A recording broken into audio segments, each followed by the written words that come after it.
Not all stories are told in daylight. Here we tell you the stories they warn you not to repeat, and the ones they pray aren't true.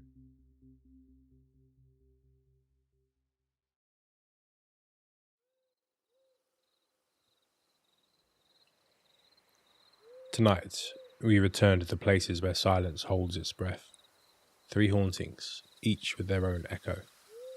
A cabin hidden deep in the pines, where the whispers wait in the dark. A sunken ship in the drowned passage beneath, where the dead refuse to rest. And a forgotten ski lodge, snowbound and sealed away, where something still calls for guests who never leave. These aren't tales of campfire thrills. They're the kind that linger in your head long after the light goes out. Welcome to tonight's midnight broadcast. There's a stretch of backcountry in northern Minnesota where the pines grow so thick they blot out the sun. Even in daytime the forest feels heavy, pressing down from every side. Trails blur into one another, landmarks shift, and the silence is the kind that gets into your bones. That's where 3 friends, Nate, Lauren and Kyle, found themselves one autumn weekend. They had set out for a simple backcountry hike, nothing ambitious, just a loop near the boundary waters before the cold set in. But by the second evening the weather turned.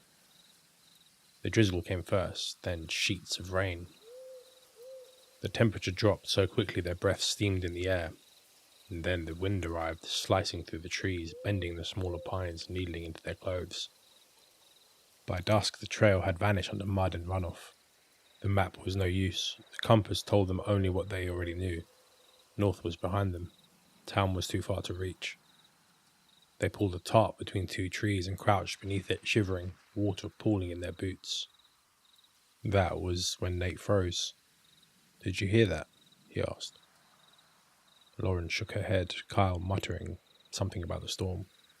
But Nate swore he'd heard a voice, not just a sound, not the wind, a voice. They laughed at first. The forest plays tricks in the rain, echoes bouncing off trunks, but Nate's face stayed pale. "It said my name," he whispered. The others shifted uncomfortably. They were wet, cold, and nerves were fraying, but then it came again. Faint, thin, but clear. This time, Lauren heard it too. Not her name, not words she could make out, but something carried on the storm, drawn out syllables rising and falling in the wind. And when Nate turned towards it, through the curtain of rain, he saw a gap in the trees. That's how they found the cabin. It stood crooked in a small clearing, half buried by weeds and saplings. The porch slanted as if it would give way under weight. The roof sagged, patched with boards that didn't match. Every window was nailed shut, thick planks hammered across the frames. It looked abandoned, but it also looked wrong. But it was shelter, and when you're soaked to the bone in freezing rain, wrong doesn't matter. Dry matters. They forced the door open and stepped inside. The air smelled of dust and wet wood. Their flashlights swept over a single room. An old hearth stuffed with ash, shelves lined with grime, a table with one leg broken and a chair toppled on its side. The floor was thick with dust except for tracks where rainwater had leaked in from the roof. "Better than outside," Kyle muttered, but his voice was thin. For the first hour, it almost felt like relief. They wrung out clothes, shook water from their hair, tried to joke about their luck, but the comfort didn't last. Because when the laughter faded, they heard it. Scratching. Faint at first, then clearer, slow, deliberate, like nails dragging along wood. Not outside, but under the floorboards. They froze, listening. Kyle swore it was mice. Lauren said raccoons, but Nate said nothing. He just stared at the nailed windows as if listening for more. The sound stopped as suddenly as it started. They tried to laugh it off, though none of them did it well. They lay down in their bags as the storm rattled against the roof. But in the middle of the night, Lauren opened her eyes. The cabin was dark, the only light from her dying flashlight beam. She heard it then. Whispers. Not words exactly, but the cadence of voices low and muffled as though spoken from underwater. They slid along the walls, curling in the corners, vanishing when she sat up to listen harder. She held her breath. The whispers faded. When she asked the others in the morning, neither had heard a thing. Daylight didn't make things better. The storm still raged and the path back washed out. When they tried to leave the clearing, the wind drove rain against their faces so hard it stung. Visibility was barely a few feet. They gave up and turned back to the cabin. That's when they noticed Nate's sleeping bag. He'd left it near the hearth the night before. Now it was slumped over the broken chair in the corner and soaking wet as it had been dragged outside and left in the storm. Nobody admitted to moving it, but nobody could explain the water. The unease thickened. They spent the day restless, checking their gear, pacing, waiting for the storm to break, but it never did. That night, the whispers returned, louder, clearer. This time Nate swore he heard words, stay, closer. His name again, stretched out, soft but insistent. Lauren told him he was hearing things, but in truth she heard them too. Faint, sliding through the cracks in the walls. And then Kyle, keeping watch at the nailed window, swore he saw something during a lightning flash. A shape in the tree line, tall, still, watching. But when the light faded, it was gone. The storm worsened as night bled into morning. The cabin shook with every gust. The air inside grew so cold their breath hung in fog. Then came the sound. The windows. Every one of them nailed shut, boards sealed tight. Yet the sound of them slamming open and shut filled the room, violent, relentless, glass rattling, shutters banging as if the whole place were being torn apart. The three of them huddled in the center of the room, spinning their flashlights towards the frames. The boards didn't move, the nails didn't shake, but the sound went on. And with each slam, shadows rippled across the boards, pacing, pausing, leaning. The voice came again, louder than ever. Nate's name, clear as speech. He stood without meaning to, eyes unfocused, body slack. He walked towards the door like an old man answering a call. The others grabbed his arms, shouting, pulling him back, but he fought them, face blank, lips moving as if whispering something back to the voice that only he could hear. The door creaked, and then they saw it. In the window nearest the hearth between nailed boards, a face appeared. Not solid, not whole, but pale, features smeared like wet paint, eyes sunk deep and black. It lingered only a second, but that was enough. The slamming stopped, the whispers cut out. The cabin fell silent except for the roar of the storm outside. None of them slept. When dawn finally bled through the holes of the roof, they fled. Packs half-zipped, gear dripping, they stumbled through the clearing back into the woods. They didn't speak, they didn't look back. Only Nate hesitated. He turned once against every warning in his bones. The cabin stood silent, the nailed windows dark, nothing in the clearing, but faint under the wind he heard it, his name, soft, beckoning, almost gentle. And though the others pulled him on, dragging him towards the trail, Nate never said what he truly heard, that the voice hadn't called from the cabin. It had whispered from inside his own head.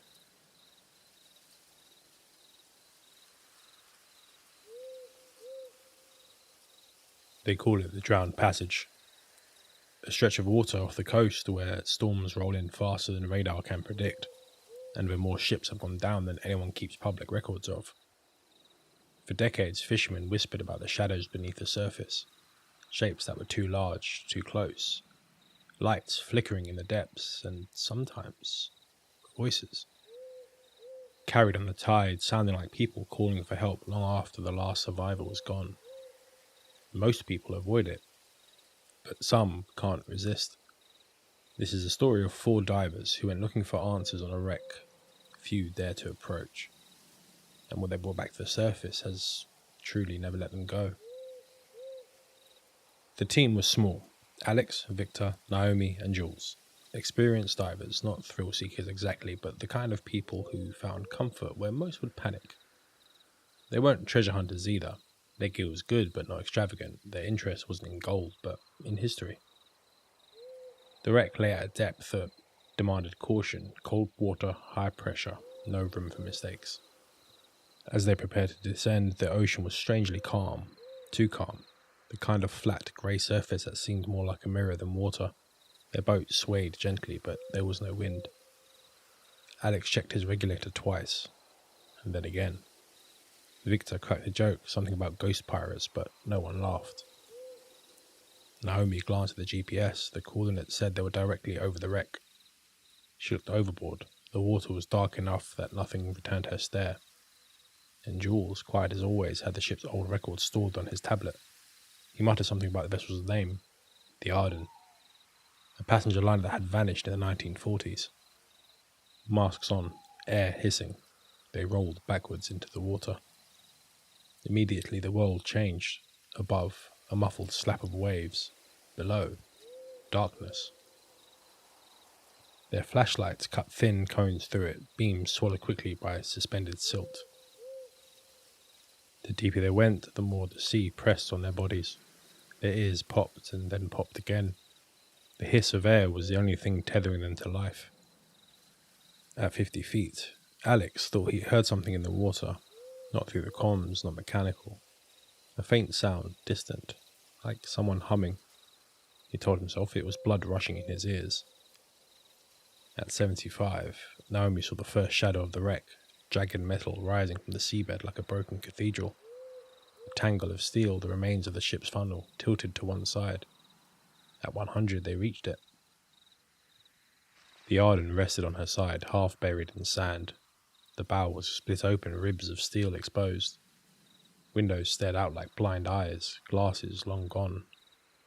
But somehow reflective. Their beams caught shapes inside. Shapes that seemed to move when the water didn't. Inside the wreck, their voices crackled faintly over comms. Stick together. Don't go wandering. Copy, Alex. You're on lead. Roger. They entered through a gash in the hull. The light shifted immediately, murkier, almost green with particles floating like dust motes. The first chamber looked like a dining hall, rusted tables bolted to the floor. Silverware blackened and warped, scattered as though someone had simply stepped away mid-meal. And chairs, dozens of them, still upright, waiting. Naomi brushed her beam across the wall and froze. Her voice wavered. Did you hear that? A sound, faint but distinct, echoed through the chamber, the clink of cutlery and porcelain. It's probably your tank knocking something. It came from ahead. They moved forward, slow, careful. Their fins stirred silt into clouds that swirled like smoke. The hall stretched deeper, lined with doors that had been warped shut by salt and time. And then, the first real sign. Alex's light swept across the long dining table and caught movement. A spoon, lifting slightly, dangling in the water, then dropping. Not current, not gravity. Something else. The four divers exchanged a silent, horrified glance through their masks. They stayed another minute, two. But the air wasn't infinite. They returned to the entry, the wreck groaning faintly as if exhaling around them. When they surfaced, the sea was still flat. No one joked this time.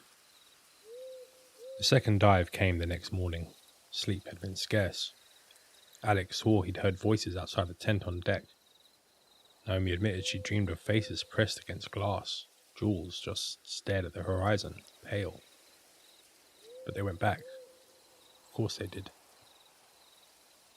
This time, they penetrated deeper. Past the dining hall, past collapsed bulkheads, into the heart of the ship. The corridors twisted like a maze, walls warped inwards. Their light illuminated cabins with doors ajar. Inside, personal belongings still floated where they'd been abandoned. A leather shoe, a doll's head, a photograph sealed in its frame. Naomi paused at that last one. The photo showed a family of three, smiling. But the glass surface was fogged, and in the reflection of her beam, she swore she saw more faces crowding behind them. She blinked, and then they were gone. Victor muttered over the comms. "It feels like we're being watched." Alex responded with, "Keep moving." In the lounge, the piano still stood. Its keys had yellowed, the wood warped by water, but when Jules drifted close, one key depressed, a single note, low, hollow. The sound shivered through the water. Jules just backed away, shaking his head furiously, bubbles pouring from his regulator. That was when the whispers began. At first faint, like distant radio static, but growing. Layered voices, indistinct, threading through the comms. Victor shouted, "Kill your transmitters!" They did, but the whispers continued. Not in their ears, in the water itself. The team aborted the dive. Their descent was panicked, their air consumption dangerously high. On the surface, Naomi tore her mask off and gasped, "They didn't want us there." And none of them disagreed. By the third day, the group was divided. Victor wanted to leave. Naomi wanted to study further. Jules wouldn't stop staring at his tablet. He'd found the Arden's last log entry, a record of passengers trapped below decks during the sinking. Entire families locked in to keep order. Their voices, he said, were still down there. Alex sided with him. Against better judgment, they descended one last time. The water seemed darker, heavier, as if the wreck itself had drawn the sea around it like a shroud. They entered through the promenade deck, where glass windows once gave passengers a view of the horizon. The frames were empty now, but faces pressed against them anyway, pale, distorted by water, mouths moving without sound. Naomi's beam caught a child's hand against the glass, small, fragile, then gone. The team pressed towards the cabins. Pressure weighed heavier than ever. Jules whispered through comms, forgetting protocol. "They're following." Inside the captain's quarters, they found the logbook, miraculously sealed in a case. Jules reached for it. As his glove closed around the handle, every door in the corridor slammed shut at once. The sound was thunder underwater. The wreck shuddered and the lights went out. Only Naomi's flashlight remained. She swung it wildly. For a moment it lit Victor's face, contorted in terror as pale arms closed around him from the dark.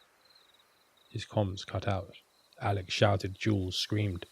The water erupted with movement, shadows rushed in from all sides, too many to count. Faces pressed close, mouths opening, eyes blank and endless. Naomi dropped her light. Darkness swallowed them whole. Only Alex surfaced. He never explained how. He never explained why. The others were simply gone. Their lines, their air, their voices, gone. When the rescuers found him hours later, he was drifting near the wreck site, mask off, eyes wide and unblinking. It took days before he could speak, and even then his words made little sense. He claimed the logbook followed him, that when he closed his eyes, he saw faces in the portholes, that in the hiss of his regulator, voices still whispered. The Coast Guard sealed the area again, declared it unstable, dangerous, off limits. But Alex knows the truth. The Arden didn't sink quietly, and what drowned inside it never left. Even now in dive comms across the coast, faint whispers sometimes bleed into the channel. Divers joke about it, static they say, faulty gear. But if you listen closely, the voices aren't random. They're calling names, asking for help, still trapped in the drowned passage.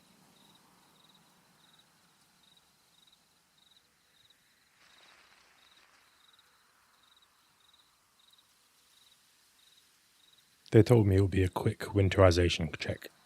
1 day up, 1 day down. Make sure the pipes were dry, pilfered copper hadn't frozen anything open, doors still sealed, roof still holding. No guests, no staff. The company that owned the mountain had mothballed the lodge years ago when the access road washed out and insurance doubled. Since then, the place sat above tree line like a closed eye. I took the contract because winter work is winter money. I had the snowcat, I knew the ridge road, and the forecast called for a glancing system. 2 to 4 inches, a little wind. The dispatcher said you'll be back by dinner. I left before dawn, the cat's cab heater clicking reluctantly alive. The road climbed in coils through fir and spruce, the trees closing over the track until all that was left was the beam of my headlamp and the white spindrift, crossing it like moths. Somewhere above the timberline the trees broke, the mountain opened. The lodge lifted out of the weather in a shape I remembered from old trail maps, long and low from the front, then spreading into wings. The glass-faced dining hall that once sold sunsets by the plate. Up close it was just a building, plywood over big windows, chains on the doors, a drift crusted against the main entrance like a tongue. I parked beside the service dock where deliveries used to come in and kill the engine. The quiet afterwards had weight, the kind you feel in your chest. No lift bull wheels clacking, no generators humming, just wind. Inside the loading bay the air smelled like cold wood and old fryer oil. I swung my light across crates that had been there long enough to become part of the room. Bags of rock salt split and hardened into chalk. I found the maintenance panel and flipped breakers until the hallway fluorescence started into life. 1 out of every 3 tubes came up, but that was enough. The lobby made a sound when I entered, the little echo old wood gives you when it recognizes a footstep again. Trophy photos stared from the walls, families in 80s sweaters, a ski patrol lineup, a kid holding a medal and squinting into the sun. The guest book lay on the front desk with a pen beside it, a little cord stapled into the wood. The book was open. I wasn't looking for anything in particular, but my eyes fell on the date out of habit. January 14th, January 19th, February 1st. The lodge had closed the winter before I moved up here. Those dates weren't from the past, they were from last winter. Names were written cleanly, first and last, in different hands. Room 208, room 314. Someone had drawn a small mountain next to theirs. Vandals, I told myself. People come up on sleds, break in, make a story. There were no stamps, no signatures from staff, just names. I walked the main floor with a clipboard and a small tool bucket, ticking what could be ticked. The kitchen was intact. Ovens cold, steel counters filmed with the powder of flour that wasn't flour. Just dust laid over the memory of it. The bar still had long neck racks and an old soda gun braided into sticky hoses. Upstairs the hall carpets held the soft of old money. Room doors wore their numbers like badges. I opened a few. Beds flipped and stacked like cards, Bible drawers empty except for the folded paper menus announcing specials from years ago. Halfway down the east wing, a pair of ski boots stood neatly beside a door, not modern, older, leather uppers cracked at the fold, laces tied. A little square of melted something had once pulled beneath them and frozen. No dust ring, no debris caught in the laces. I leaned down and put a knuckle against the leather. It was cold. Everything was.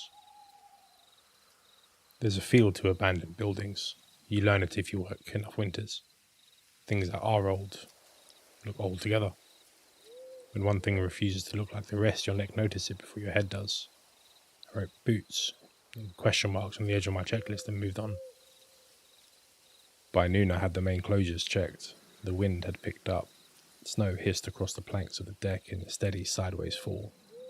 I ate at a prep table in the kitchen, jerky, a granola bar, a thermos I'd filled in town. The dining hall beyond the swinging doors was a black rectangle of plywood and light seeping around the edges. I kept thinking about those names in the book. It made me feel like I was late to something. I went back to the desk and turned the guest book to page 1. Clean lines continued. Some dates jumped ahead a week, some didn't. A note under one name read, "Back for the season." Another, "Best hot chocolate." The child's handwriting asked, "Is the fox still by the trash?" There was never a fox problem here. There were bears. I closed the book and told myself I'd move faster. Quick sweep of the west wing, the boiler room, roof access, then down the mountain. In the west wing I started hearing what I thought was the building settling for the afternoon. Small ticks and snaps, that tired house shrug. I followed the sound past linen closets emptied of everything but hangers, past the game room where 2 pool cues still leaned against a felted table, and a chalk cube lay on its side like a tiny blue die. The sound turned into something like soft footfalls overhead. There was no upstairs above the west wing, just the roof's slope and weather. I went down to the basement. Every lodge basement in the north smells like it's still drying out from something that happened 20 years ago. This one was no different. A long corridor ran under the main hall, concrete sweating slightly. On the right, a door labelled Boiler 1. On the left, Boiler 2, both off. The hand wheels were stiff with disuse. Somewhere farther along, I heard water going somewhere it shouldn't. It was just a drip, tiny, regular. I found it in a utility room where a section of the pipe had been cut years back and plugged to the cap. A slow bead formed at the seam, let go, hit a coffee can someone had set beneath it long ago. I tightened the cap until it stopped. The room was suddenly too quiet. When I came back up, the light had thinned. Snow had started to stick against the lobby glass where the plywood didn't quite meet. The guest book was open again. The cursor of the little elastic pen tie lay across a page. Under the last name I'd read, there was a new one. Mine. I put my palm down over it like I could blot it out of the way. The letters looked like mine because they were mine. Not the whole signature, but the way I crossed my T, a little high and long. The way the last letter hooks and forgets to close. I turned to the previous page as if the trick would show itself. I turned back. My name sat there, stamped into the day. The pen itself had no ink. When I clicked the tip onto my thumbnail, nothing came out. Someone had brought another pen. Someone had stood here. Enough, I said, which is a word I've used to end arguments with myself. I picked up the book and slipped it under my jacket. It felt wrong in my hands, soft and heavy, like a pillow someone else had slept on. I decided to finish the last checks and be done, the roof, the eaves. Then I'd take the cat down the ridge and write the report from town. You can tell yourself a lot when mountains are between you and a thought. The roof hatch stuck and then let go all at once, a slab of cold air falling through. Up top, the world had gone to white. The ridge to the north disappeared in a curtain.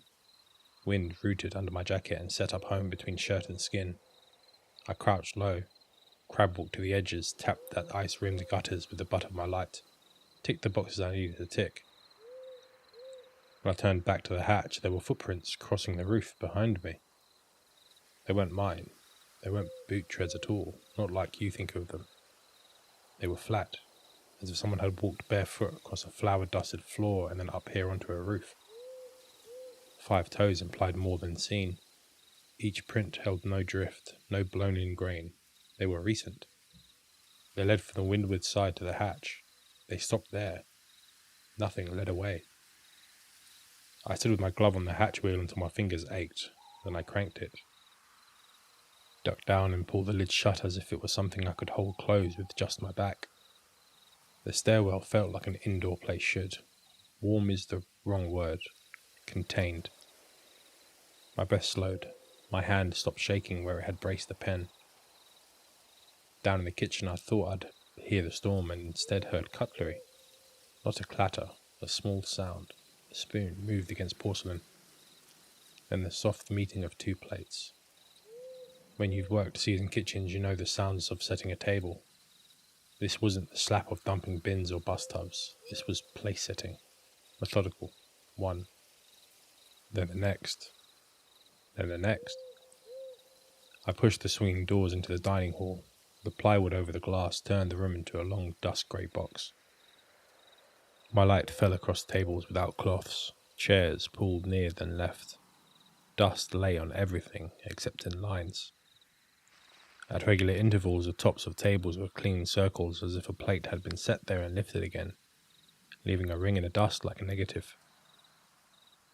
A plate lay on the floor by the far windows. It had a small chip on the lip and a hairline crack that ran to the centre, browned with age. The crack had collected just enough dust to show that the plate had not lain there long. I bent, picked it up. It was room temperature. It was just a plate. I set it back on the table where the clean circle sat and stepped away. The storm deepened. The plywood sighed. Somewhere a loose sign clacked twice. I told myself to stop listening like a child. I went to the service corridor off the dining room, the one that ran behind the bar and the kitchen, and cut back to the lobby. Lights hummed. My boots squeaked a little on polished concrete the cleaners had sealed right before the closure. Near the corridor where a fire door led to a short flight of steps down to the old staff lockers, I noticed the rubber mat had impressed something. Snow, not much. Just a single scuff where snow had melted into a damp shape and then dried, leaving a ring. A boot print would have made sense. A puddle would have made sense. This was a clean oval, as if someone had put a wet hand there and then lifted it. I went back to the lobby with my tool bucket and sat on the floor with my back against the desk.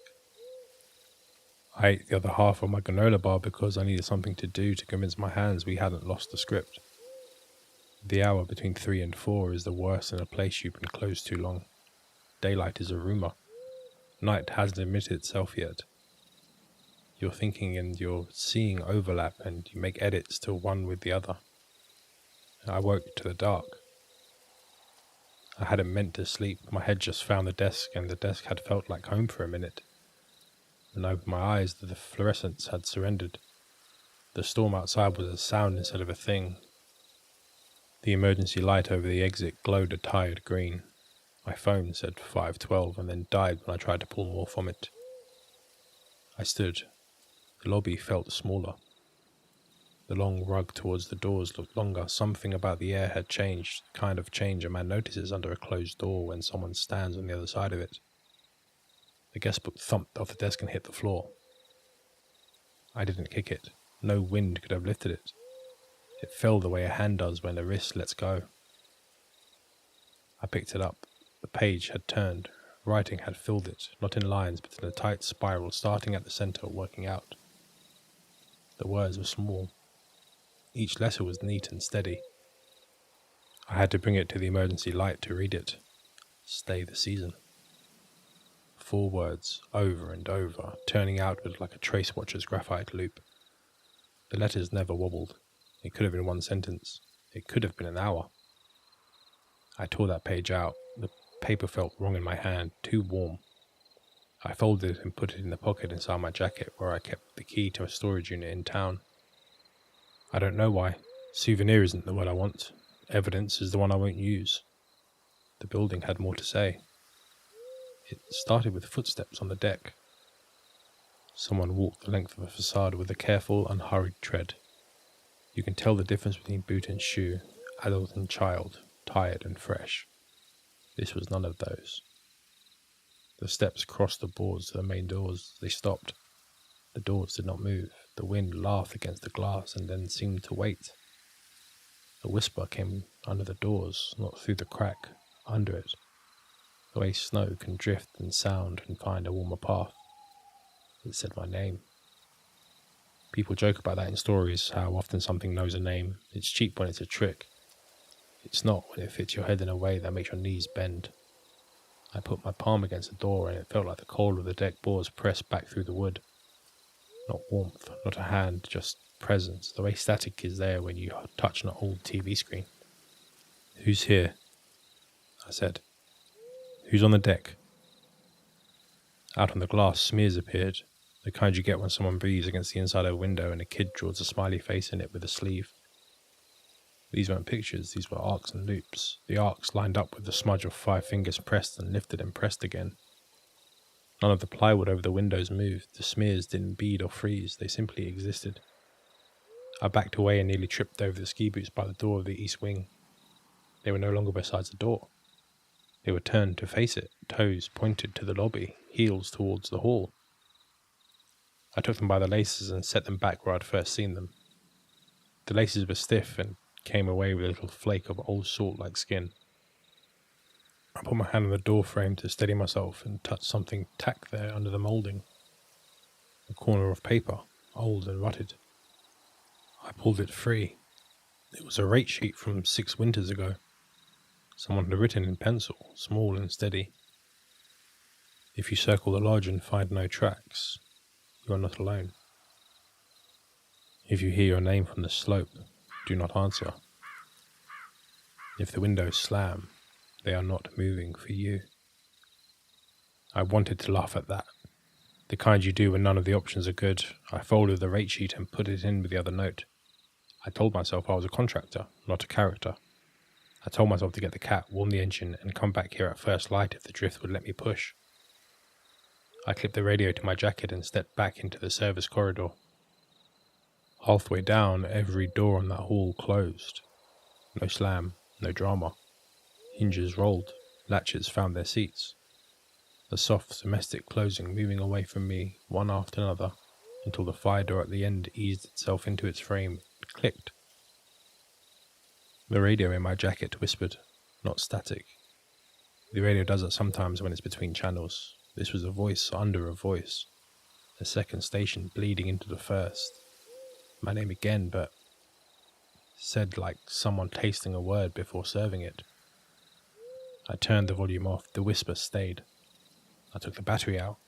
The whisper stayed. It wasn't the radio. The dining room murmured when I passed. Cutlery again, and the whisper of a chair being moved across wood with care. When I pushed through the doors, I saw shapes seated at the long tables. Not bodies, arrangements. The air was thicker here, like heat of a road in summer.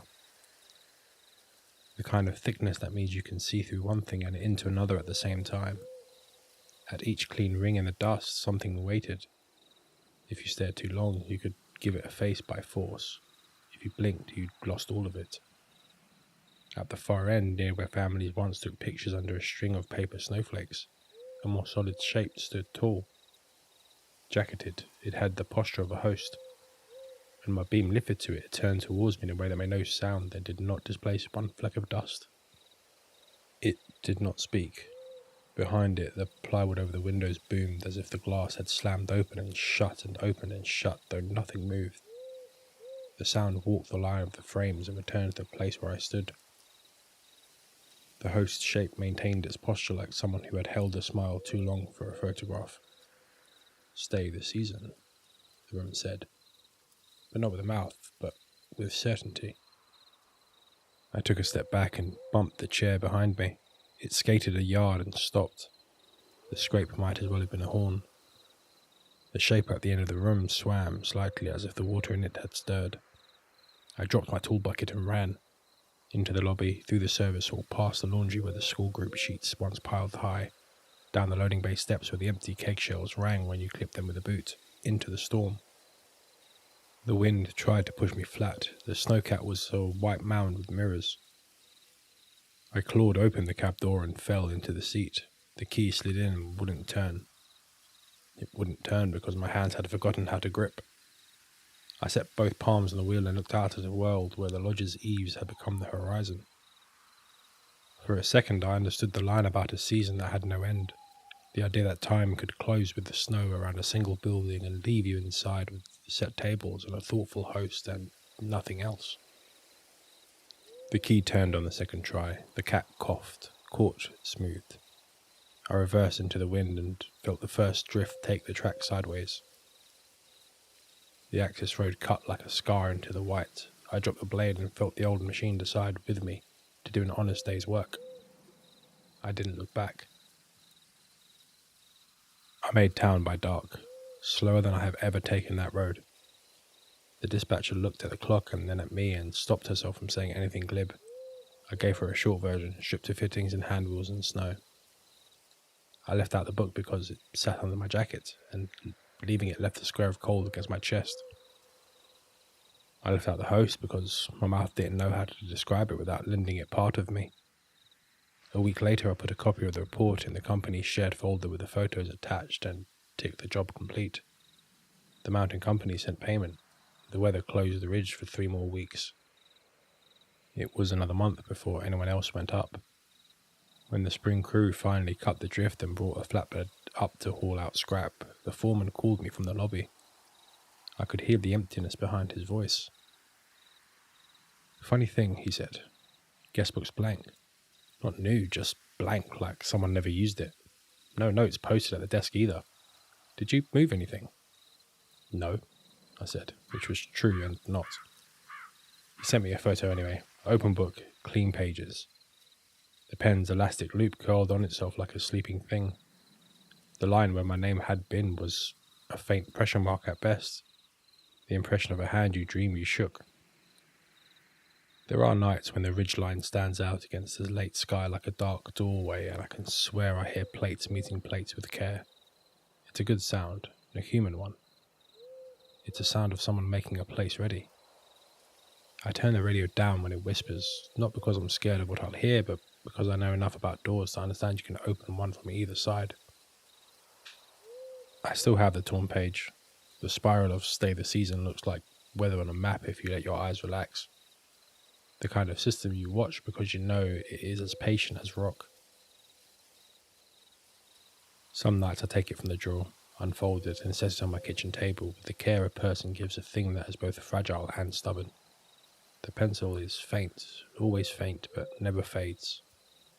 Once, this spring, I went up alone on a clear day just to see if dust looked like dust in full sun. The lodge sat as it had sat, the glass reflecting the sky where plywood had been pulled. Deck boards greyed. The door was still chained. I pressed my palm to the wood and it felt like wood. No breath on the glass drew arcs, no boots stood neatly in the east wing. I walked the building, chain to chain, and found nothing more wrong than a weather strip that had pulled and a hinge that wanted oil. On the way back to the cat, I circled the lodge out of habit. Snow remained in a long old drift in the lee where winter refuses to give up. The surface was crusted and smooth. No prints, not mine, not anyone's. I stood and watched the wind comb the edge and thought of the note tacked under the moulding, pencil pressed firm enough to score the wood behind it. On the drive down, the radio burped once under my music like two stations crossed. I turned the volume down and listened. It wasn't words, it was the implied sound of a room filled by people who knew what to do with a fork and a chair and a view.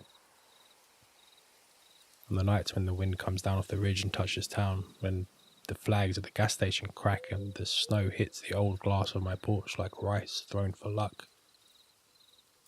I hear my name the way a place says a name when it has landed, not pleading, not command. Just that thing a host does when you step into a warm room, welcoming, as if they had expected you all along. I'll go back, not tonight, not this season. The mountain knows how to wait. It knows how to fold itself into one building for as long as it takes for the right person to stand at the desk and write their name. The book will be open. The pen will be dry. The page will be clean until it isn't.